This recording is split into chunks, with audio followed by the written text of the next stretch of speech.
আপনাদেরকে একটা বিষয় বলতেছি, শুনেন। জীবনে বেঁচে থাকতে হলে আপনাকে ঠান্ডা মাথার মানুষ হতে হবে, অনেক কিছু বুঝতে হবে। মানুষের সাথে চলাফেরা করার সময় আপনার কথা বলার স্টাইলটা অন্যরকম হতে হবে। যেমন যে কথাটা আপনি মানুষকে বোঝাইতে পারবেন এবং ওই মানুষটি এটা বুঝবে।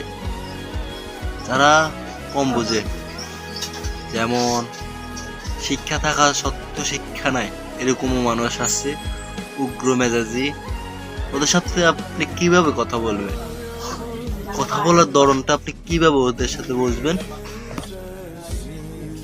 মানুষের সাথে কথা বলা শিখতে হলে আপনাকে একটা বিষয় আগে জানতে হবে, মানুষটা কি রকম। আর এই জীবনে মানুষ চিনা উপায় নাই, মানুষ চিনতে পারবেন না, কারণ মানুষ সবাই বহুরূপী। আমাকে যেমন দেখতেছে আমি তেমন না, ওইরকমই। ধন্যবাদ।